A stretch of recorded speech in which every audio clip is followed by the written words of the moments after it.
Today, we have the privilege of speaking with Kriti Upadhyaya, an influential figure in the world of U.S. India defense relations and strategic advisory. Kriti is the Vice President of Strategic Advisory at C2Ci Inc. and the founding director of Indus Tech Council and visiting fellow at Heritage.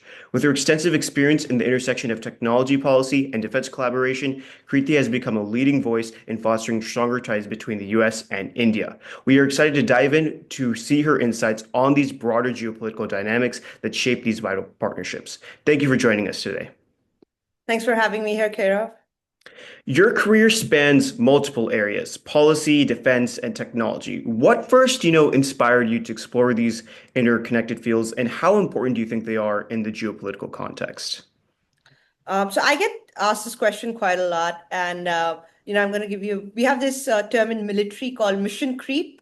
So I think for me, my entire career has been mission creep, right?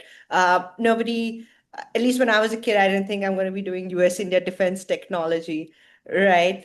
So I started my career with back in India. I had the opportunity to start working really young, and I got exposure working with think tanks, also working with a Fulbright scholar who was doing work on in the US. Uh, Again, I was very lucky because most people in India don't get those opportunities. And then when I came to the US, what really helped was that I was already writing on a lot of things. And so I remember I was working on this paper on credit availability in India. And I was probably the only crazy kid doing something like that. And I sent it to Rick Rosso, who I'm sure you know, you've interviewed him as well. And they were hiring at that time. So that's how I got my first sort of proper DC job. And at CSIS, I was still doing a lot of econ stuff, but there was still some defense stuff. And CSIS being a defense think tank really helped. And then once I was at CSIS, you get this exposure to all these companies, a lot of them defense and technology companies. Then I got on the business side, starting working with a defense and technology company. And I saw that, hey, here, there's a lot of opportunities in what US and India can do. But a lot of those opportunities, business opportunities, can only be unlocked through certain policy levers. That's how Indus Tech came about. Once we started working at Indus Tech, we were talking about, real business issues like ITAR, um, how some of DoD contracting works, what are the areas and spaces for Indian firms to come in there.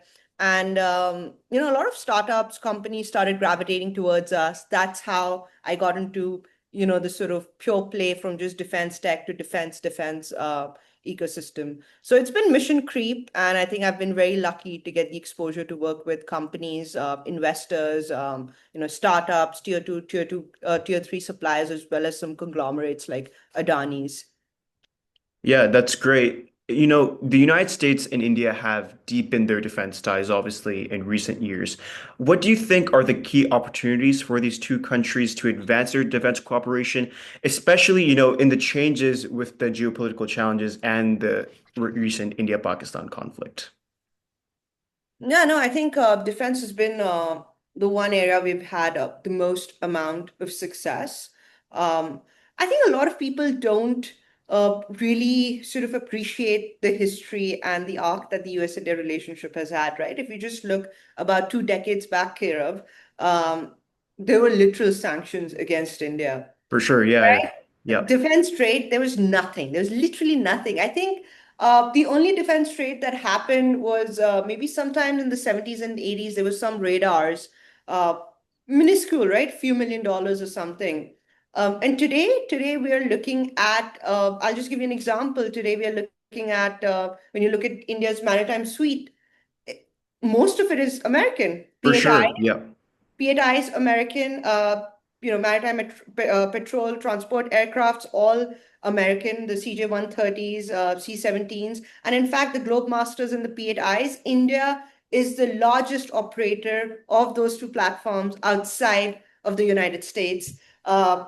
All the sonobuoys, sonars, everything is American, the Apaches, the Chinooks, you name it, right? So we've come a really, really long way from zero to more than $22 billion in defense trade. And all of that happened. Why? Because um, there was an understanding that this is a relationship which has a lot of promise for the future, right? There are geopolitical reasons, the fact that this is a very tricky neighborhood, and India is perhaps the only sane power over there.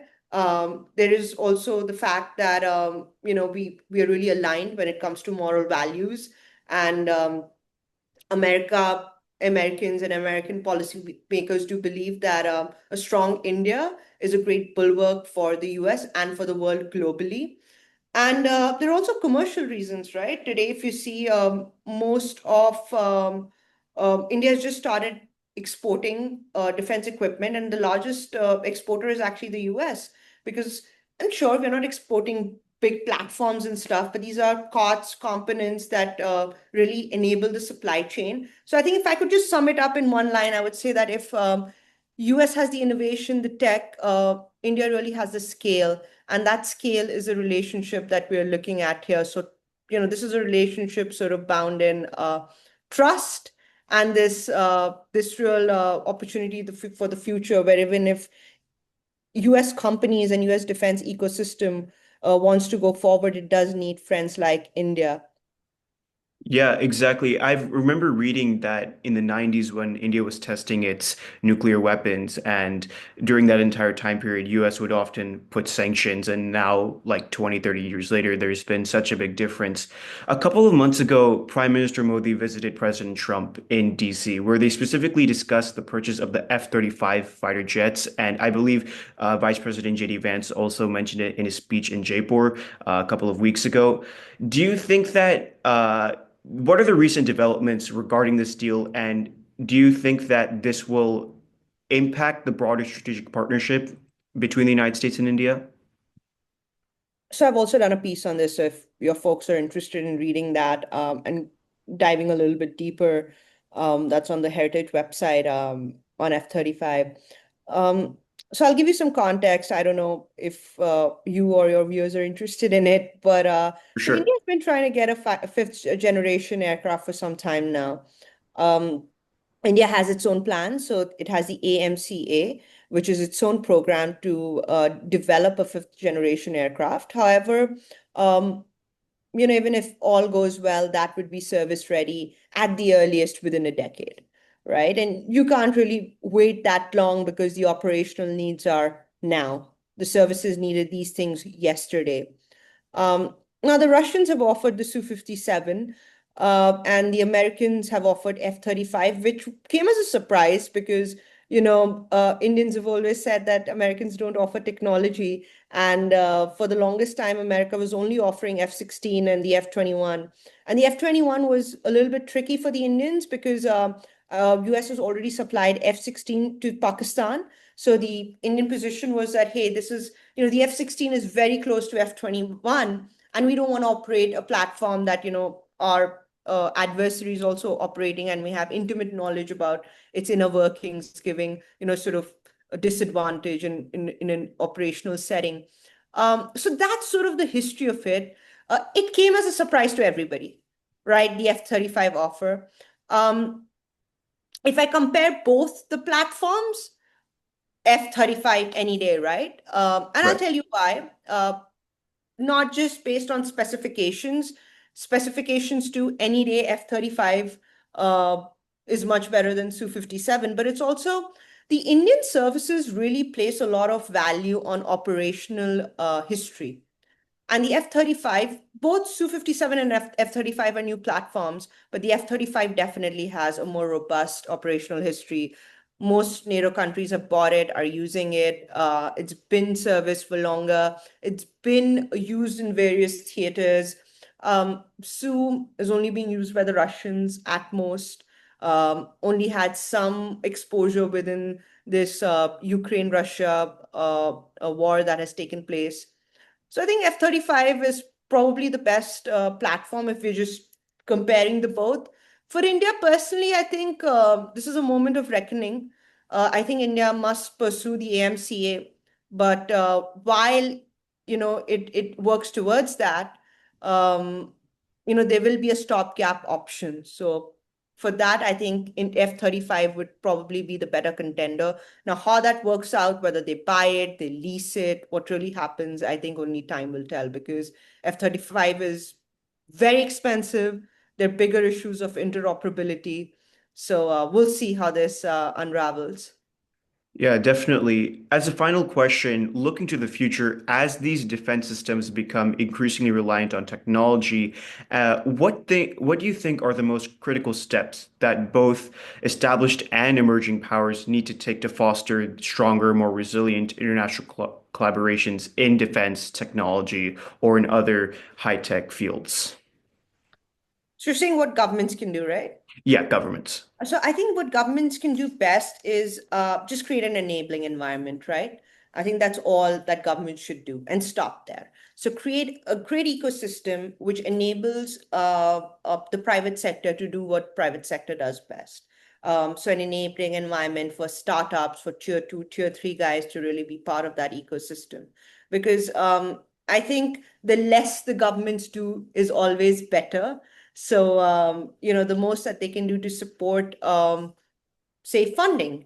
Defense is something that requires a lot of patient capital. You can't just, it's not like a SaaS startup or something else that, you just started and you're going to get annual recurring revenue or, you're going to get these commercial orders. It's a business that literally takes a mickey out of you. It's a very bleeding business. You have only one customer, which is the government.